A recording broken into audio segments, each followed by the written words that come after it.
আসসালামু আলাইকুম বন্ধুরা, আশা করি আপনারা সকলেই ভালো আছেন। আমি রুবেল আলম প্রধান আপনাদের সামনে একটা নতুন টপিক নিয়ে আমি আপনাদের সাথে আমার লাস্ট ভিডিওতে আলোচনা করেছিলাম যে দলিল কি করে হয়, দলিলের যে চৌহদি থাকে চৌহদিটা কি করে করতে হয় সেটা নিয়ে আপনাদের সাথে আলোচনা করেছিলাম।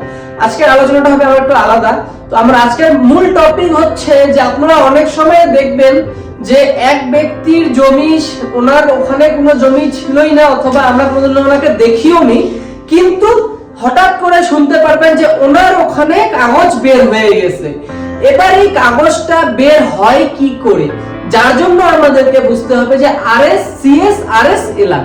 তো একটা সিএস দাগ, যেমন আমরা একটা সিএস ম্যাপ আছে, একটা আরএস ম্যাপ আছে, একটা এলআর ম্যাপ আছে। আমি আজকে আপনাদের সামনে তুলে ধরবো, যদিও সিএস ম্যাপটা আমার কাছে এখন অ্যাভেলেবেল নেই, কিন্তু আগামী 1-1.5 মাসের মধ্যে সেটা আপনাদের সামনে দেখাবো, ওটা আমার এর মধ্যে চলে আসবে।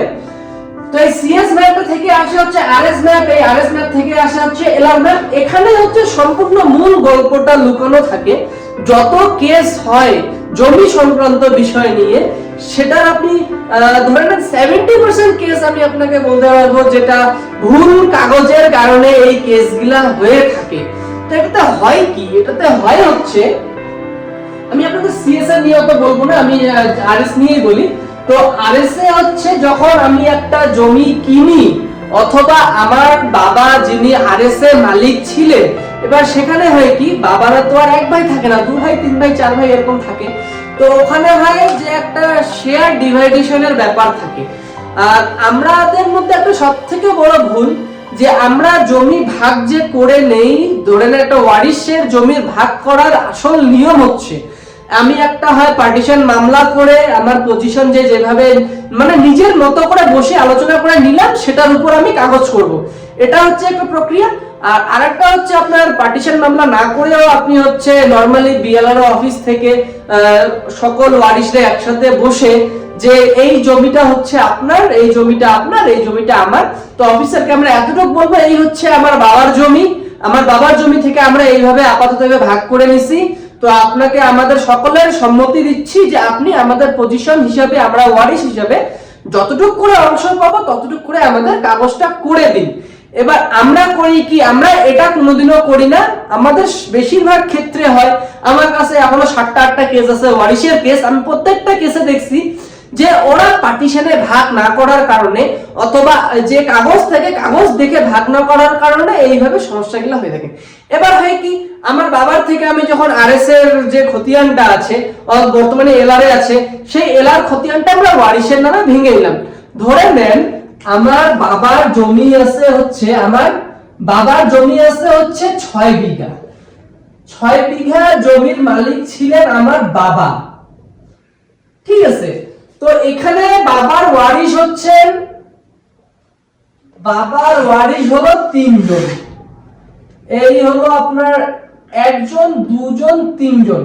এবার এই যে জমিটা 6 বিঘা জমিটা যদি আমি যেভাবে ভাগ করে নিয়েছি সেই হিসাবে যদি বাবার থেকে খতিয়ান কাটার সময় যদি আমার নামে ঠিক খতিয়ানটা না হয়, এবার দেখা গেল আমি জমি নিয়েছি এ বি সি, এবার আমি এক ভাই জমি নিয়েছে হচ্ছে এ, কিন্তু উনি খতিয়ানটা করলেন বি, বি প্লটে জমি নিয়েছেন। এবার জমি নিয়েছেন এ, জমিটা খতিয়ান করলেন বি প্লটে। এবার সি যে আছে আরেক ভাই, ও দেখা গেল ও জমি নিয়ে আসছে আরেকটা, ও আবার খতিয়ান করলো এ প্লটে। এবার এইখান থেকে শুরু হয় সবথেকে বড় ভুলটা, যখন এবার এখান থেকে যখন আপনার বাবা থেকে আর 3 জন জমি পাওয়া গেল, পাওয়ার পরে ওনারা জমি খতিয়ান করলো, ওটা খতিয়ানটাই কিন্তু ভুল হয়ে গেল, কারণ ওরা জানে না যে আমি এই দাগের জমি নিছি অথবা আমি অন্য দাগে আমার ভাইয়ের দাগে খতিয়ান করছি। এটাই হচ্ছে কেসের আসল সমস্যা, যার কারণে যত জমি নিয়ে সংক্রান্ত কেসগুলো হয় 70% কারণ হচ্ছে এই যে এই বিষয়টা, এর কারণেই সমস্ত কেস হয়। এবার এখান থেকে ধরে নেন এই যে আছে এক সবথেকে বড় ভাই যে আছে, উনি হচ্ছেন জমি বিক্রি করে দিলেন এক অন্য থার্ড পার্টিকে। এবার যখন থার্ড পার্টি জমিটা কিনলেন, এবার এখানে কিন্তু থার্ড পার্টি এন্টার করলো। যখন থার্ড পার্টি এই এর কাছ থেকে জমিটা কিনেন এবং এর কাছে যে পজিশনটা ছিল পজিশনটা কিন্তু সেটাই পায়, কিন্তু যেহেতু বড় ভাই যখন জমিটা নেয় তখন ওর জমির উপর খতিয়ানটা না করে ছোট ভাইয়ের উপর খতিয়ান করে। এবার কি হয়, থার্ড পার্টি কিন্তু জমিটা রেজিস্ট্রি পাবে, 2 নাম্বার যে ভাইটা আছে ওর ওই দাগের জমিটা ইনি কিন্তু রেজিস্ট্রি পাচ্ছেন। তো এখানে হবে, এবার আপনি হচ্ছেন থার্ড পার্টি, আপনি কিন্তু ওয়ারিশের মধ্যে পড়েন না, যেহেতু পড়েন না তাহলে এটা হচ্ছে আপনার সবথেকে বড় ভুল। আর এই বিষয়টাকে যদি আপনার কেসে আসে, এটাকে আপনি প্রমাণ করতে গেলে আপনি ভাবতেও পারবেন না যে আপনাকে এত কাগজ তুলতে হবে। আপনাকে শুধু এদের কাগজ না, এর বাবার কাগজ না, এর বাবা কার কাছ থেকে পেয়েছে, ওনার যে আরএস মালিক, ওনার আরএস মালিক কত জমি বিক্রি করেছে, সম্পূর্ণ ডিটেইলস যখন আপনারা এক জায়গায় করতে পারবেন, তারপরে কিন্তু আপনি এই কেসটার বিষয়টা বুঝতে পারবেন যে এখানে ভুলটা হয়েছে এখানে। তার মানে হলো বি যে বাবার কাছ থেকে জমিটা নিয়েছে 2 নম্বর ভাই, সে কিন্তু ওনার কাছে কিন্তু পজিশন আছে, কিন্তু পজিশনটা উনি যে খতিয়ানটা করেছে 1 নম্বর ভাইয়ের। এবার এনার কাছে হয়ে গেল কি, ইনি একটা জমি ওনার জন্য ওনার কাছে দখলে আছে, দ্বিতীয়ত হচ্ছে ওনার কাছে আরেকটা জমি খতিয়ান আছে। এবার বি যখন ওয়ারিশরা আসবে, ধরে নেন এনার অনেক ওয়ারিশ, এনার 2 জন ওয়ারিশ আছে, এনার ওই ওয়ারিশ থেকে আরো ওয়ারিশ ওয়ারিশ ওয়ারিশ আস্তে আস্তে এবার একটা পর্যায়ে কি আসবে, তখন হবে সে আপনার 2 নম্বর ভাই যে জমিটার থেকে ওয়ারিশ হিসেবে কাগজটা হচ্ছে, সেটা কিন্তু 1 নম্বর ভাইয়ের কাগজ, প্লটের জমির কাগজ। এবার তখন সেই ভাই দেখবে, 2 নম্বর ভাইয়ের যারা ওয়ারিশ থাকবেন ওরা দেখবেন যে আমার বাবা অথবা ওনার নাতি হলে আমার দাদুর জমিটা ছিল হচ্ছে এটা, আমার দাদুর জমি আছে এখানে।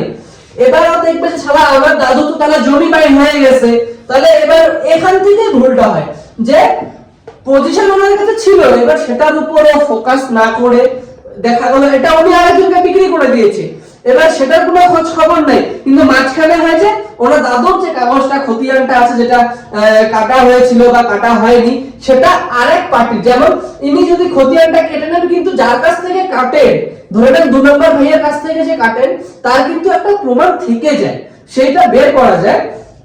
তো সেখান থেকে হয় কি, তখন আমরা করব যে আমি হচ্ছে দেখো আপনি হচ্ছেন জমি কিনছেন 1 নম্বর ভাইয়ের কাছ থেকে অমুক এত নম্বর দাগের জমি, কিন্তু আপনি কি করে আমার দাদুর খতিয়ানটা কাটলেন? আমার দাদু তো অথবা সে যেই হতে পারে ওয়ারিশের মধ্যে, আমার সেই লোক তো আপনাকে এই জমিটা আপনাকে এই দলিলে বিক্রি করেনি, তাহলে আমার ওই জমিটা বিক্রি, আপনি যার কাছে কিনেছেন সে তো আমার জমি এইভাবে বিক্রি করতে পারে না, কারণ কাগজ যেহেতু আমার আছে, বা কাগজ যে আছে খতিয়ানটা, সেই খতিয়ানটাই কিন্তু ভুল আছে।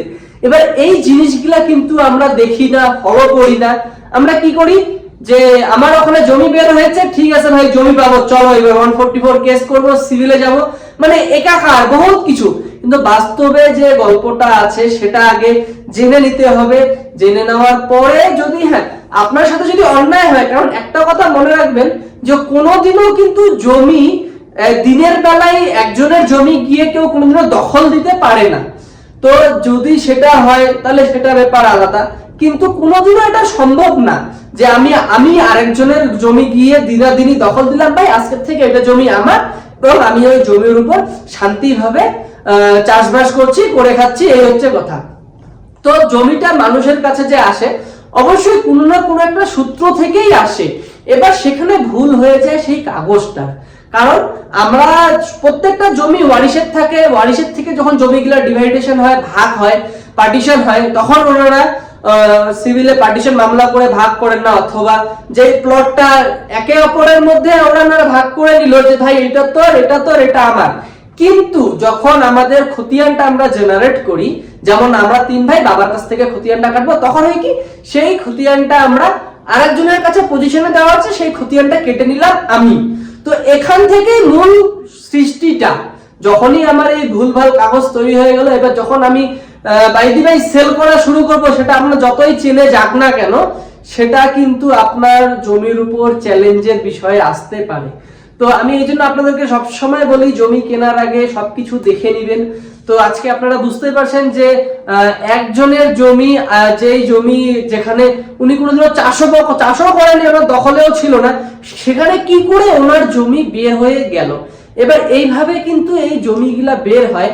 আমি আপনাদের সাথে এগুলা আমি বলতে পারতেছি, এর কারণ হলো আমি নিজে এখন পর্যন্ত আমি 60টা আরএস খতিয়ান নিয়ে রান করেছি, এবং আমার একটা আরএস খতিয়ানের পিছনে রান করতে মিনিমাম টাকা ধরে রাখেন 1.5 লাখ থেকে 2 লাখ টাকা খরচা আসে।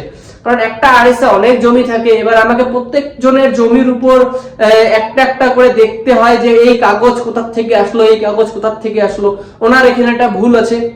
তো সেই প্রত্যেকটা আরএস যে 60টা আরএস এর মধ্যে আমি এখন পর্যন্ত রান করতেছি, আমার কাছে এখনো কাগজ আসতেই আছে, সবগুলোর মধ্যে আমি এই ভুলটাই পাচ্ছি।